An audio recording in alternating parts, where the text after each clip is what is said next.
Hello and welcome. I am your host, the best podcast host in the universe, Steve Cully. I'd like to thank our sponsors at Procyon Partners. Procyon, one of the top 50 fastest growing companies in the nation. They specialize in employee benefits, wealth management, and retirement planning. President Sean Rabinowitz, proud supporter of our podcast network and everything we do. Green Street Trust International, owned and operated by Rennell Jump and UConn legendary men's basketball player Jake Voskuhl. They specialize in tax plans for businesses large or small. They will save you money or get you a big fat return on your taxes. To schedule your free strategic tax planning session today, go to www.greenstreettrust.com. Pete Finch and the Finch Law Firm is located in Bridgeport, Connecticut. If you've suffered any type of personal injury, slip and fall, car accident, your mother-in-law ran you over with her car, your wife got angry one night and decided to stab you, the Finch Firm is for you. Pete has won legal battles all across the state of Connecticut.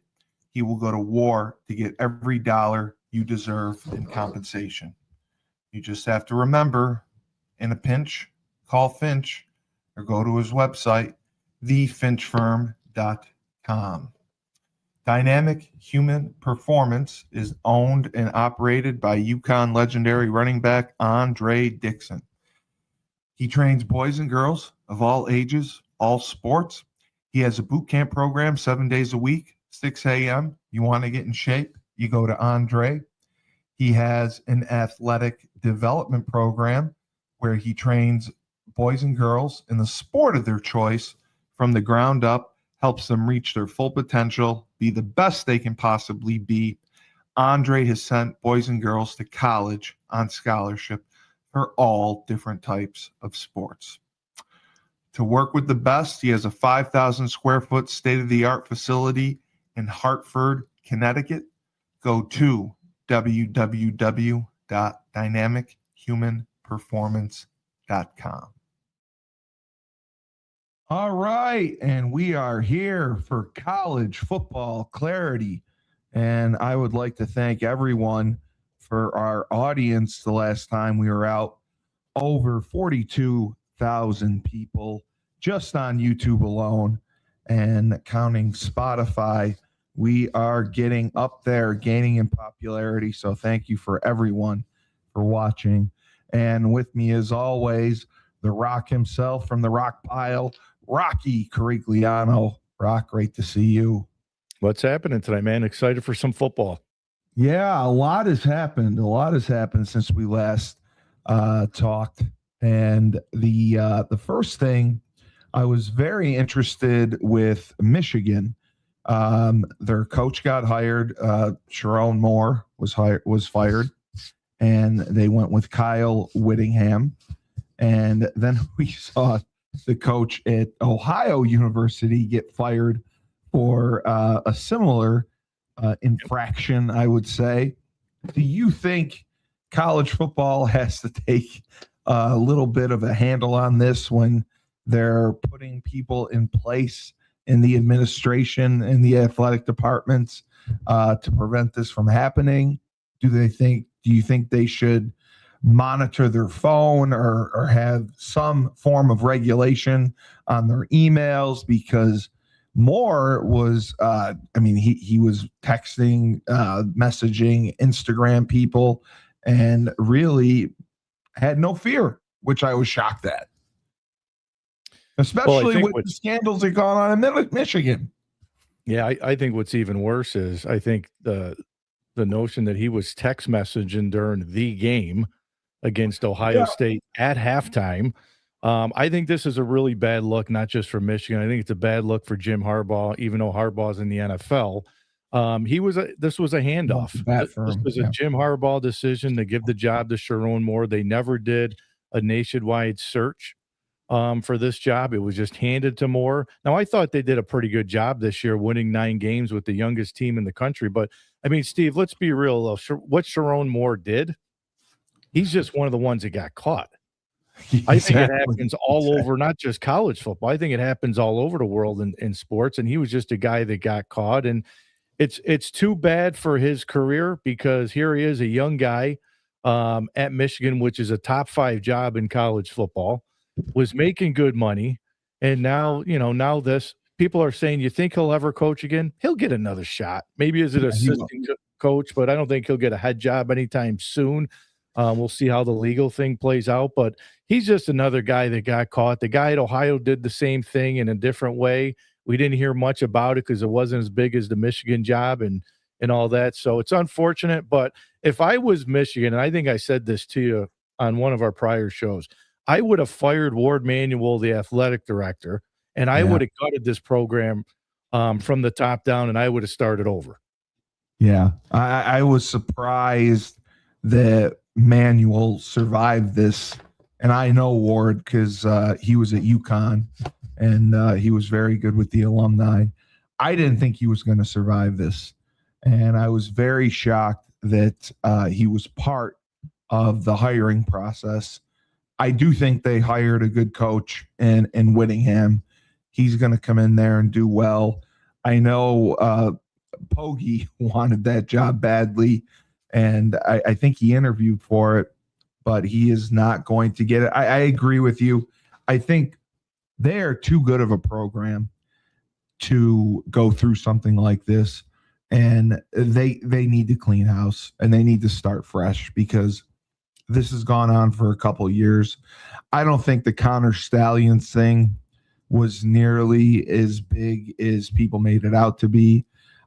This was, and everything that happened with him and his family, it's a terrible situation. But, like you said, they have the youngest team in the country. They won 9 games. They're going to get through it. They're still, they had some decommits, but they're still going to get top recruits, and they're going to come back. But I was surprised to see it happen. I was surprised that Manuel was allowed to be part of the search. Do you see him staying on long term, 5 years? Well, I think Kyle Whittingham's going to save his job because to have a guy like Kyle Whittingham even available. I mean, we all know that Kyle Whittingham wasn't the first option for Michigan. We don't know if he was the 5th or 6th option. We don't really know who was in play. Kenny Dillingham said Michigan never reached out to him. So Kalen DeBoer said the same thing. Nobody reached out to him. So we don't know who Michigan reached out to. But I will say this because I am a Michigan fan, been one my entire life. Kyle Whittingham is a steal for Michigan. He's going to do it the right way. If you go back and look at his 21 years at Utah, Steve, they're known to run the football. They produce quarterbacks. They play hard-nosed defense. All the stuff that at Michigan, how did Michigan win a few years ago? They ran the football, and they played really good defense. The sign-stealing thing, I'll just say this. Michigan had better players. If you look at Jesse Minter, who's in the NFL, who's doing a great job for Harbaugh as a D coordinator. Chargers have one of the best defenses in the league. Mike McDonald at Seattle is doing a phenomenal job, who was another defensive coordinator at Michigan. So they just had better players.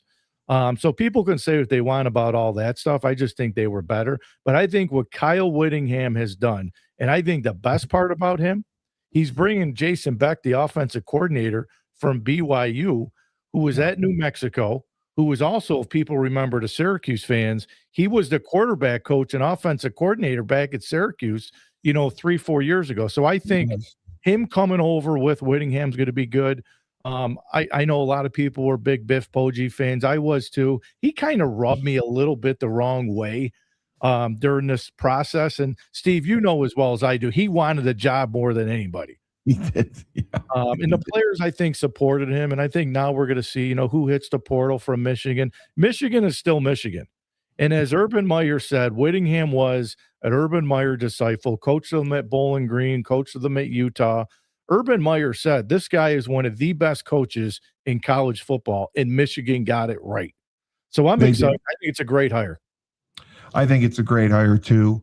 And I think he is going to keep the program on the right trajectory.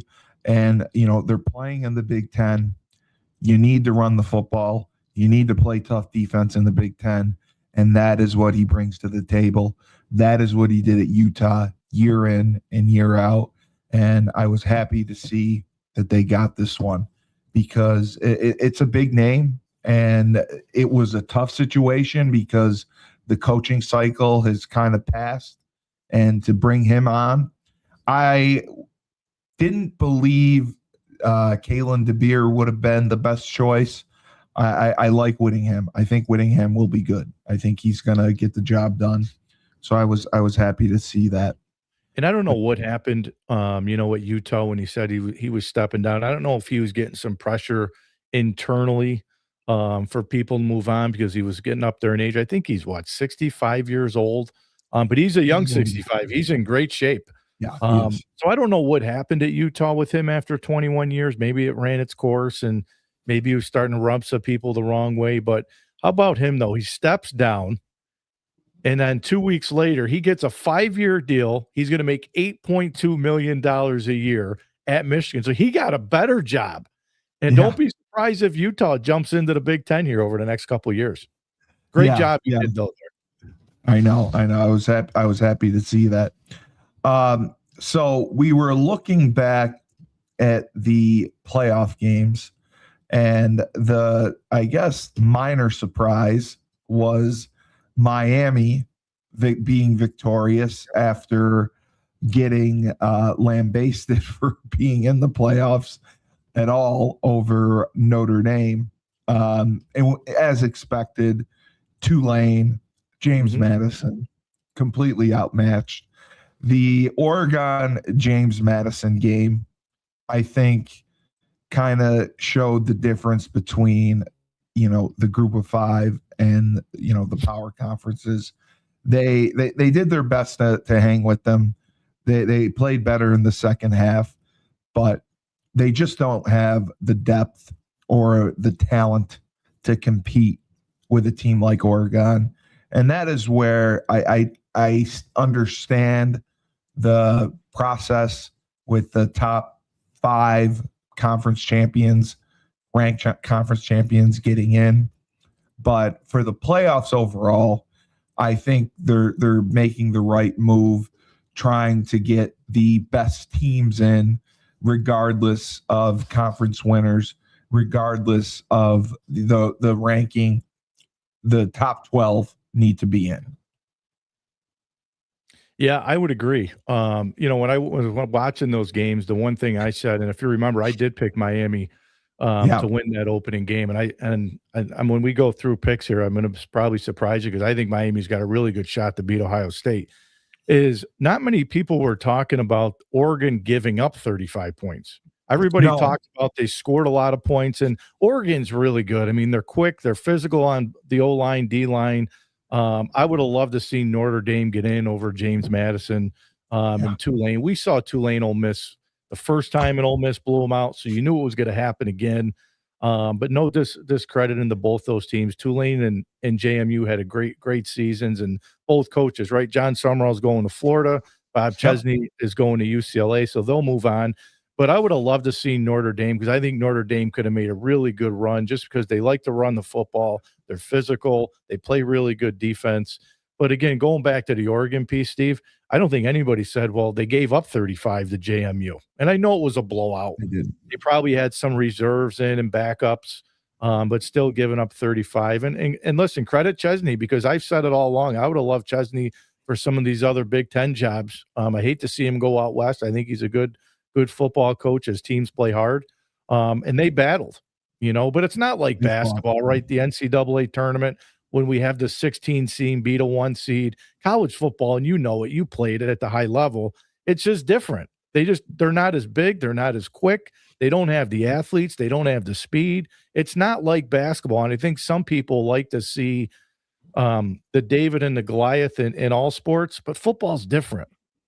Yeah, football, you don't have that. Football, it is very, very difficult to get the upset. You have to play the perfect game. The other team has to play their worst game, turn the ball over, make mistakes galore to have a chance for victory. And, JMU, I thought, had a great season. But again, they're from the Sun Belt.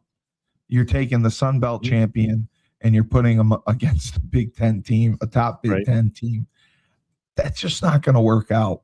And, Tulane from the AAC, from the American, against Ole Miss. Ole Miss, I do give Lane Kiffin credit for letting Weiss go back and be the offensive coordinator, call the plays. I thought he did a great job, and they did what they were supposed to do. They dominated. Trinidad Chambliss, he went down with an injury. He comes back. They look very, very good. And that is the thing I believe Lane Kiffin will regret most. If Ole Miss goes on, wins another round, and he's not part of it, and he could do all the hot yoga and praying he wants, he took the money. He went to LSU, and the big reason coaches are asking now, it's not as much about, how much am I going to have for my assistant staff pool? It's how much money are you going to give me for my players? Mm-hmm. And that's what LSU promised them. And I thought it was a little bit hypocritical of LSU because the governor comes out and, he blames the AD at LSU for giving that contract to Brian Kelly. And he gives Lane a monster contract, and then they give him more money for players, and that's what they're going to do. Because that's what you have to do to survive in this age of college football, and it's only going to get worse. The players are getting paid. I thought the whole Lane Kiffin thing, and I think I said it with you a few times that we talked, is LSU's a better job than Ole Miss. I mean, let's be real. Better. You want to talk about the resources and the money and the NIL and the portal and all that. Lane's going to get the best players every year. I think what he did at Ole Miss probably won't happen for a while. I think he did a phenomenal job. And by the way, he got $150,000 for Ole Miss winning the playoff game. So every playoff game Ole Miss wins, it's in his LSU contract. He's still getting paid off of Ole Miss winning. So I think that's even crazier. But I think this coming week, I think Ole Miss and Georgia, and I know we'll get into some of these games, I think they're going to see this week against Georgia. Missing Lane Kiffin is going to hurt them a little bit this week because Lane knows Kirby Smart better than anybody. And I like Pete Golden. I hope he does a good job. I hope Ole Miss, wins games. I hope they're battling for playoff spots every year with him. But I mean, when people look back at the Lane thing and you look at some of these other guys, the John Summerall that was able to coach Tulane in a playoff game. Chesney was able to coach in a playoff game. I see why Ole Miss didn't let him do it, but I also don't agree with him not doing it. I could have saw either or, but these other guys were able to come back and coach. And I know people will say, well, he had a team that can win a national championship. If Lane was still there, I said this before the brackets even came out, Ole Miss is a really scary team to play. They have one of the best running backs in the country. They have one of the best quarterbacks in the country, best skilled guys in the country. Defensively, they're not as strong, but I really thought that they could go on a deep run, and they still can. But he took a better job. Yeah, he did. And, he'll never have to leave the state barely for recruiting. There's so much talent in Louisiana, and they live and die by LSU. I mean, they love that program. They do everything for that program. There is no one from Louisiana, no recruit is going to say no to LSU. And I think that's the advantage. And like you said, the resources that he's going to have there it blows Ole Miss away. For like, you mentioned it before, the fact that he got the people that he got to go to Ole Miss was magical because it is not a destination in the SEC traditionally that kids want to go play for. And he was able to do that. Look at Whittingham going to Michigan. He's going to go from a program at Utah where they were really good. They won a lot of games in his 21 years, and people forget this year in the Big 12 they were 10-2. Yep. He's going to a program that's got better resources. He's going to a program where, like Urban Meyer said the other day, he can win a national championship in year one. They have the money. They can get athletes. They can get recruits. They got facilities. They got boosters. They have everything that Utah didn't have. And that's not a knock on Utah because Whittingham won at Utah. So these coaches, and we said it on one of the shows where the NCAA just got to push the dates back. They got to let these coaches be able to coach through this because I would have loved to see Lane coach this team. I mean, historically, one of the best seasons, best runs in Ole Miss history. I would have loved to seen it. But at the end of the day, with the way the NCAA is now today, it's the schools that have the most money. Who can go build a team with this portal? And both schools are going to be able to do that. It is. And the NCAA thought by pushing the transfer portal out to January that it would change things and, make coaching hires go a little bit later. I know now that they're talking about trying to be like the NFL and not let coaches get hired until the season is over.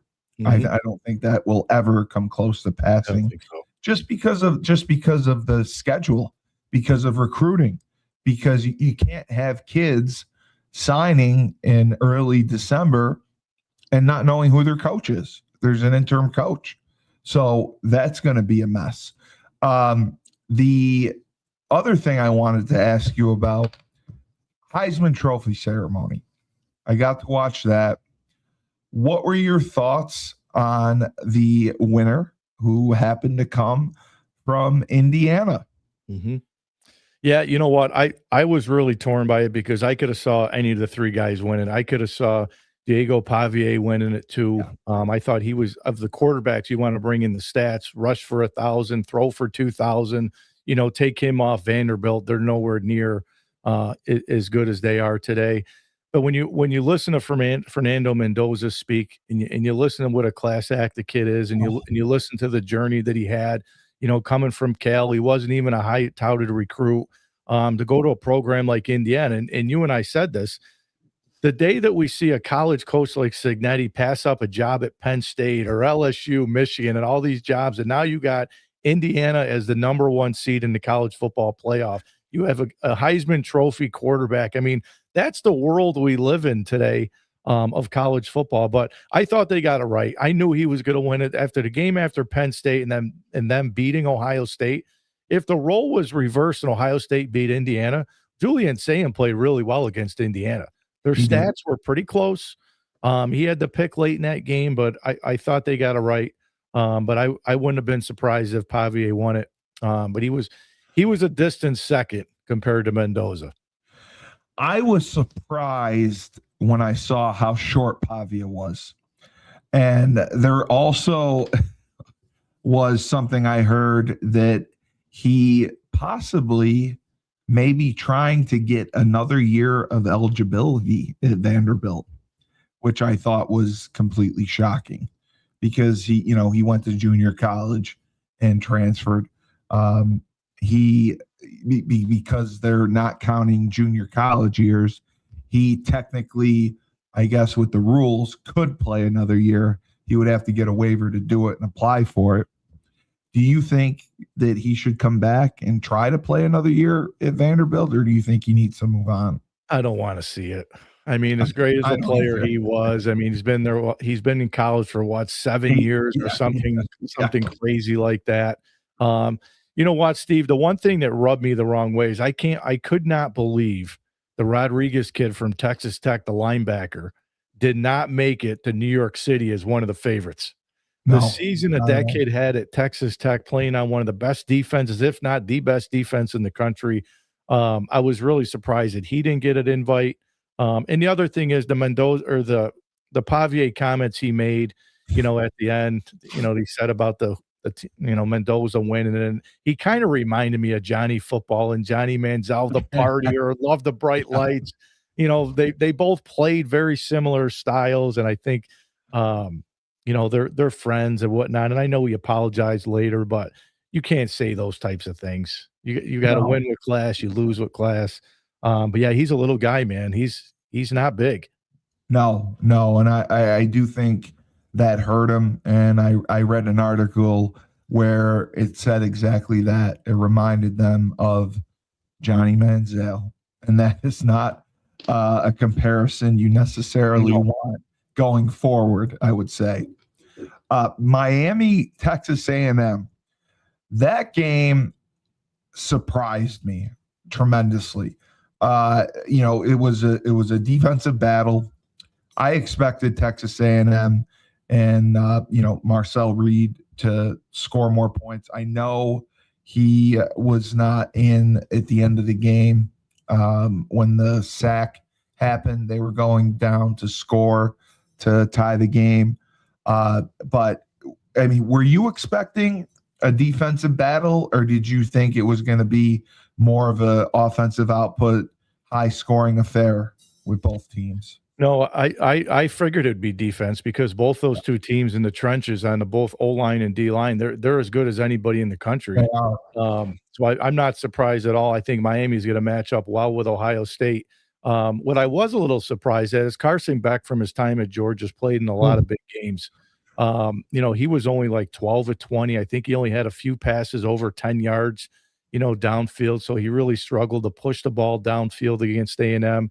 And Texas A&M, listen, they've been good all year. They've really thrived on defense. They didn't really play the tough schedule in the SEC as some of the other schools did. They got a little lucky this year. They didn't have to play Georgia. They didn't have to play Alabama. They didn't have to play some of those teams. But I'm not taking anything away from them. Both those teams are built from the inside out, Steve, and you know that better than I do. When you're built from the inside out, you can be good in the trenches, man, you can beat anybody. And both teams play really well defensively. You're absolutely right. You're dangerous when you are tough up front and when you have defenses like that and you can stop anyone. And it showed. And Carson Beck, I was really kind of disappointed with. He only threw for a little over 100 yards, I believe. He did not look spectacular, but they did get the win, which I thought was good and important for the ACC at this point. I was shocked at A&M losing, because they ended up losing 2 in a row, I guess, if with Texas. I did not think that would be possible with them. I thought they were too good. So I was surprised with that completely. And looking forward, I wanted to ask you again, UConn, we hired the quarterback coach from Syracuse to be our offensive coordinator. And we hired the linebacker coach at Pitt to be our defensive coordinator. And I think they're trying to get some of these coaches from the Power 4 schools to come in, up-and-comers, to be coordinators for them. Did you think that those were good hires for UConn? Well, I think the Nunzio one, I don't know too much about him. I know he's got really strong New Jersey ties. Longtime coordinator, Don Bosco, prep down in New Jersey, big prep school there. The one thing I'll say is I would go back and say what happened was, he was retained by Fran Brown. Was going to be the quarterback coach. And then midway through this season, they moved him back to the tight ends. The quarterbacks, when Kyle McCord got hurt, or not Kyle McCord, when Angeli got hurt and went down, the quarterbacks at Syracuse really struggled. Yeah, they did. They really struggled down the stretch for Syracuse. So I think recruiting-wise, it's going to help them because he's got the strong New Jersey ties. And a lot of people are saying, Angeli was coached by, I think, was it Nunzio's brother? Right. So I think some people are saying, is there any shot that Angeli transfers from Syracuse over to Connecticut? I don't see that happening, but I think it'd be interesting to see. But I think it's okay. I mean, what do the people your way think down at UConn? They like it? They're all happy. Yeah, they're all very happy with the staff Jason Candle has put together. Although we lost our special teams coordinator in the matter of 3 days, he got hired at Virginia Tech.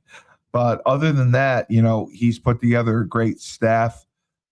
He brought someone from Georgia up as, I believe, the running back coach. So he's been going to power conferences, trying to get guys in.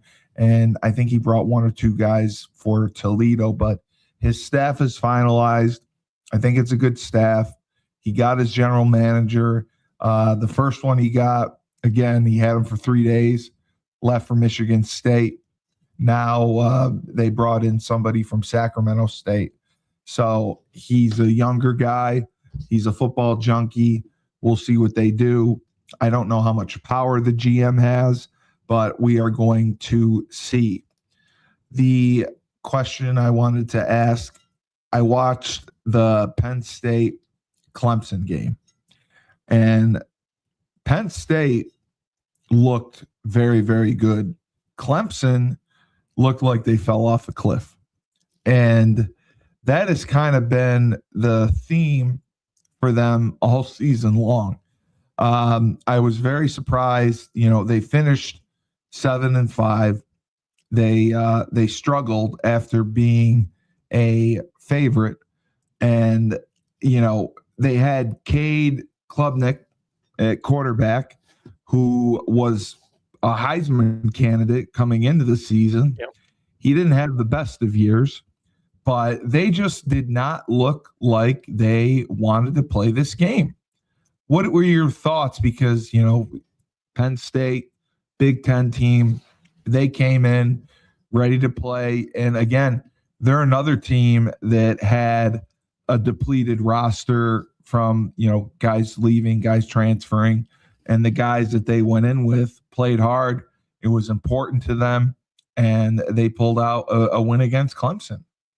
Yeah, I mean, I think to start the season, I think a lot of people would have thought that those two teams had a realistic shot to play for a national championship, especially with all the returners that Clemson had, bringing Klubnik back and, Drew Aller and those guys for Penn State coming back. So the seasons didn't go the way they wanted it to. But tip your hat to Terry Smith, the Penn State interim head coach, because, when they fired James Franklin, this team won, I think, 5 games under Terry Smith. And you could see the passion in his eyes when he talks about those kids, talks about those the university, what it means to him.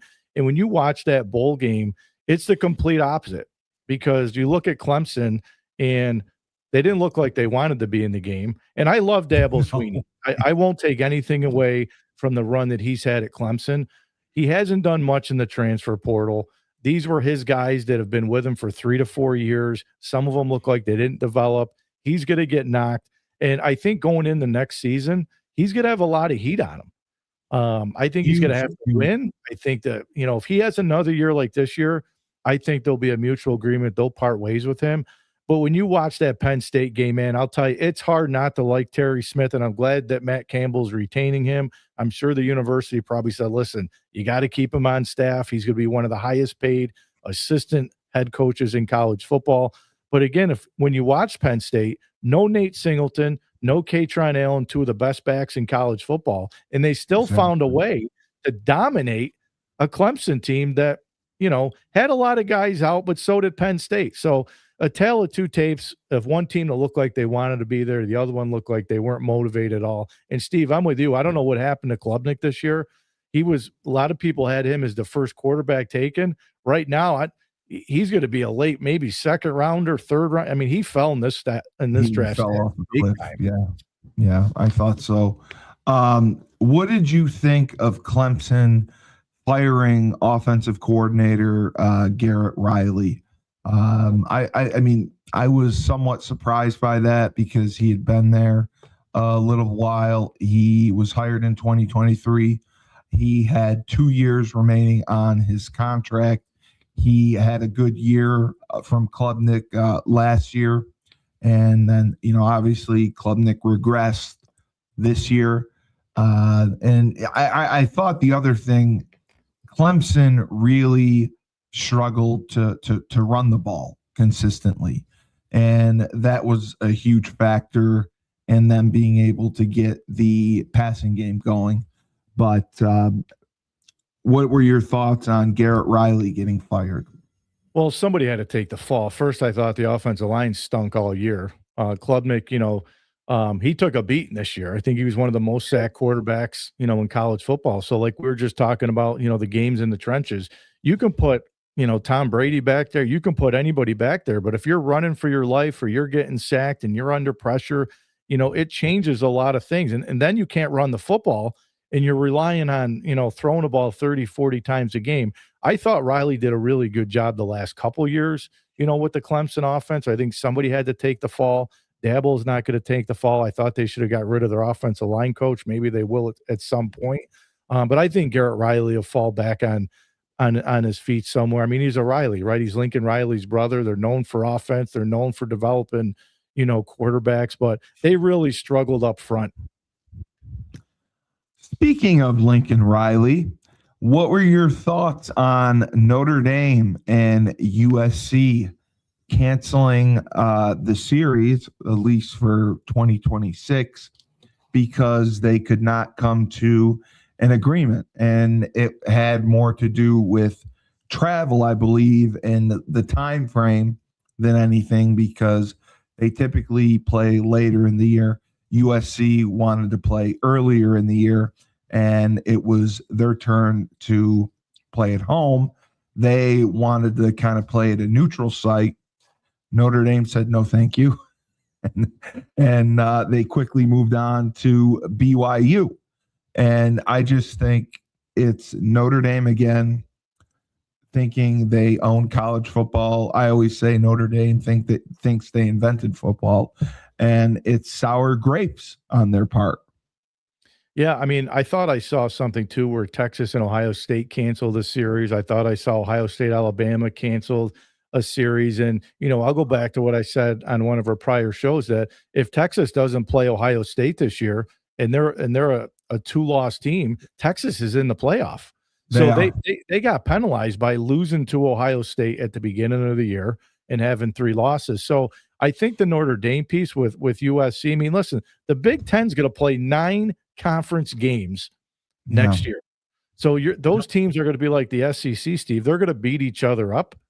So if you can, you're non-conference, I wouldn't go play anybody. The committee, if you can go and win, 12 games and have 1 or 2 losses, you're in the college football playoff.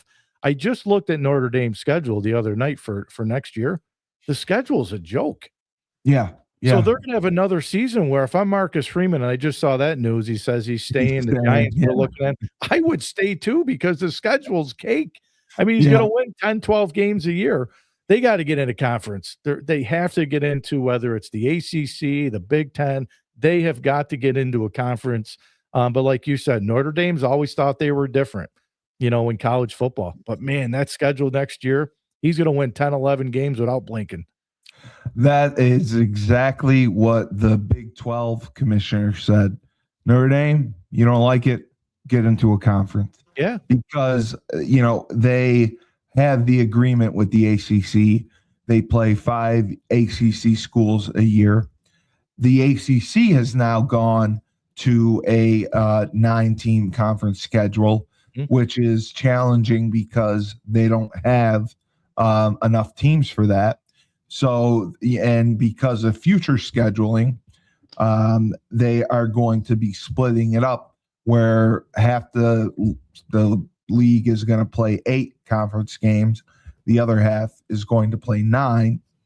When Notre Dame plays an ACC school, they get all the revenue. Mm-hmm. They get all the TV revenue. They don't split anything with the ACC. So the only way it benefits them is at the gate. And that's Notre Dame's argument is, when we come to town, we sell out. Yep. So we deserve everything else. We deserve the games to be on NBC, Peacock, whatever. And that's we were going over it because UConn wants to go to the ACC. And the time frame for that would be, we were looking at it, would probably be around 2030. That is the lowest buyout Notre Dame would have to get out of their contract with the ACC. And from the remarks of their athletic director, I think that that is probably where they're going to go.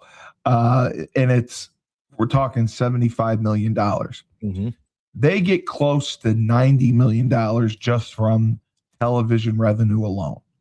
So I can't even imagine what they get from donor revenue and everything else from that standpoint. But for them, they have to join a conference. Being an independent, laying out your own schedule, and I know we do that at UConn as well, but you have control. You also can pick cupcake opponents. Your agreement with the ACC, I'd love to see them have an agreement with the Big Ten. Let's see how they do against the Big Ten. Let's see how they would do against the SEC. I think you would see much different results if they played those teams. But Notre Dame, I think, after this year, very, very sour grapes. They think they're better than they are, and they're not making the college football world happy. Let's put it that way. So we are going into the playoffs for the next round, the bracket, and it is going to be very, very interesting. And I would start with, I guess, Miami. You want to do Miami? Yeah, Miami's tomorrow night. They're the first one. Yeah, Miami and Texas A&M. I'm sorry, not Miami, Texas A&M. It is Miami and is that Ohio State? Yep, Ohio State. Yeah, Miami, Ohio State. That is at 7:30 on ESPN. Ohio State, 9.5 point favorites. What are your thoughts on this? It's being played at AT&T Stadium in Arlington, also known as the Cowboy Stadium. Who do you like here? Well, if people are listening, they're going to hear my sneak peek because I'm going to give my picks on my show probably tomorrow night. So they're going to hear it twice. But there's something about Miami that they're not built like an ACC team. To me, they're built like a Big Ten team. And I think the two games this year where Ohio State has struggled to score points was the opening game against Texas. I thought they really struggled. Now they found a way to win that game late. And I think the game against Indiana where Julian Sain was sacked. He turned it over. He was running for his life a little bit. This Miami team, Steve, as I said, as far as the trenches go, Miami had 7 sacks, 9 tackles for a loss against Texas A&M. I really think that Miami's got a really good shot. Do I think would it surprise me to see if Ohio State beats them? No, because they are the favorite. But I'll tell you what, if I'm a betting man, and I am, I think Miami can beat them outright because, again, Beck's played in a lot of big games. They're physical on both sides of the line.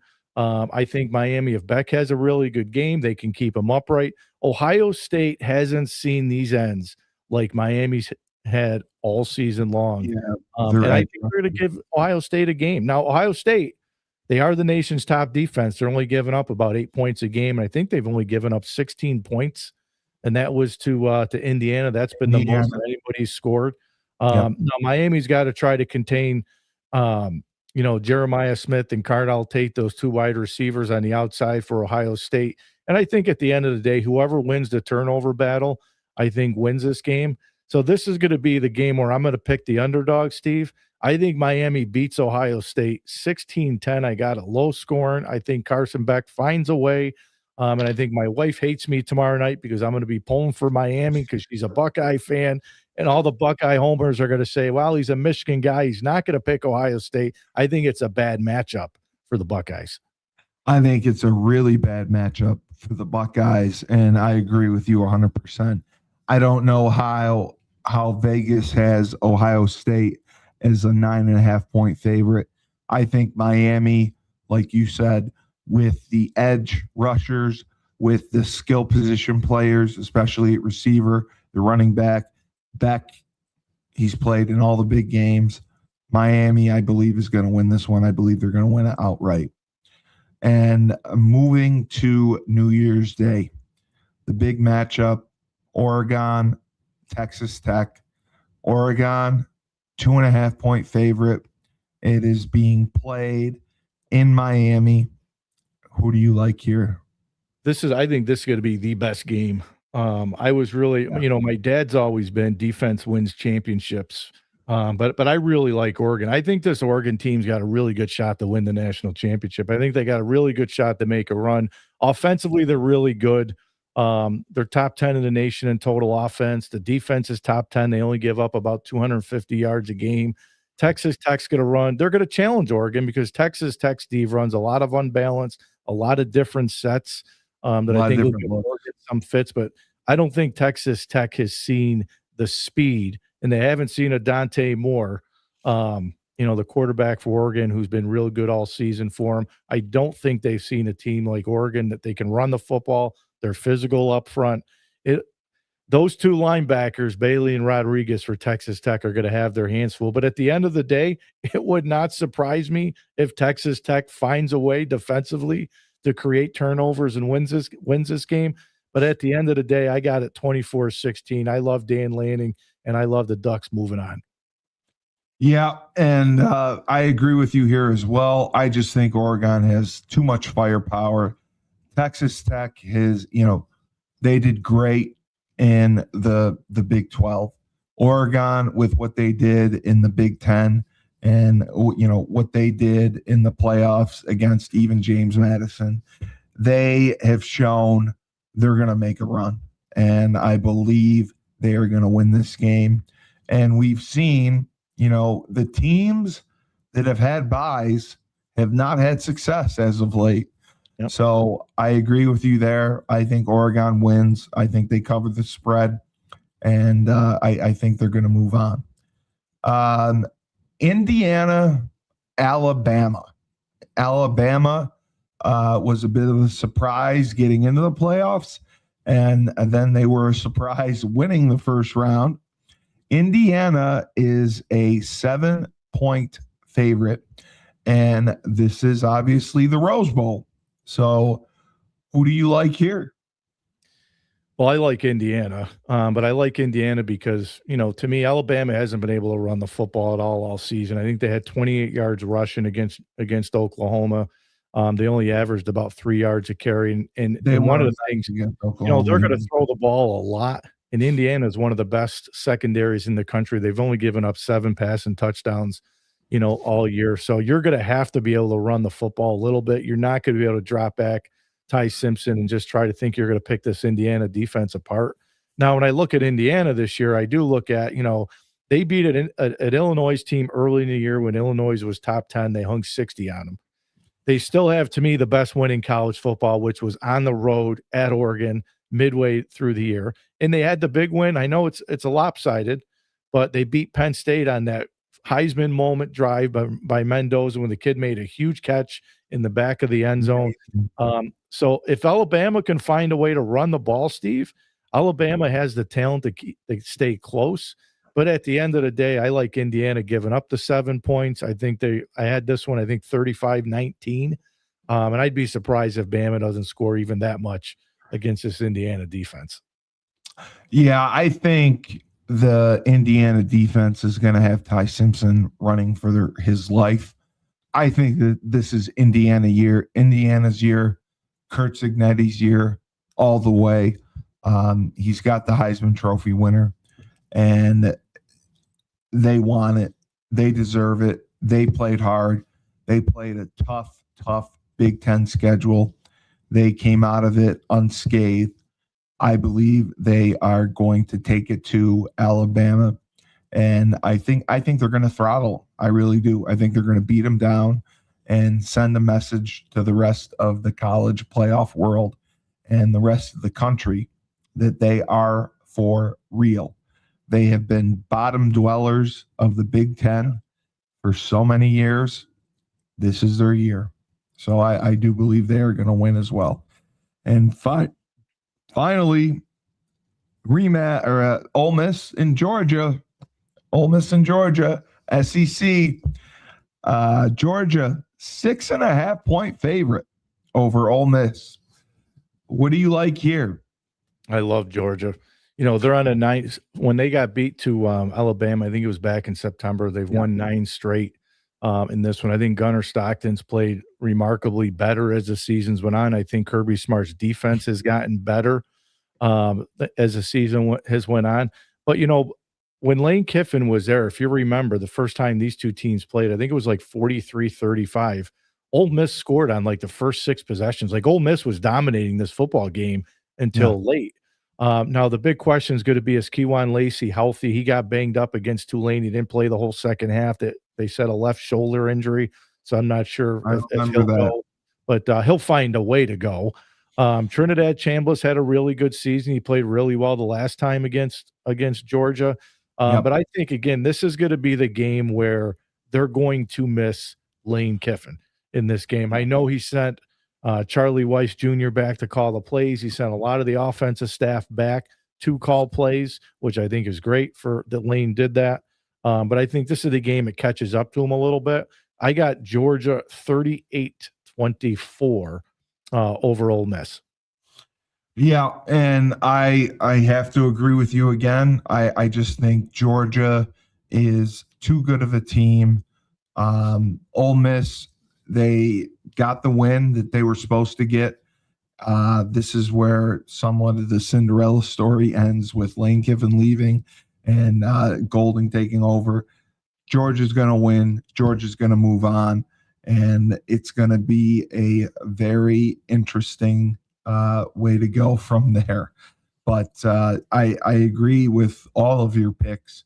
Miami, Oregon, Indiana, Georgia, solid picks.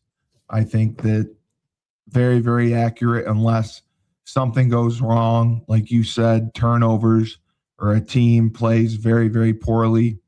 I don't see it going any other way.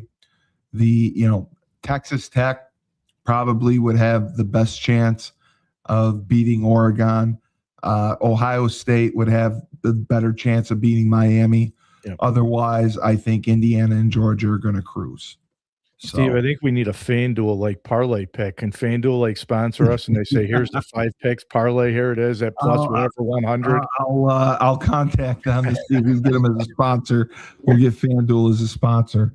But great job, great show. Love the picks, love the analysis, and looking forward to see what happens. And to everyone out there, and to you and your wife, Happy New Year early. Hope you guys have a great New Year's Eve. And this has been College Football Clarity. Great to hear The Rock.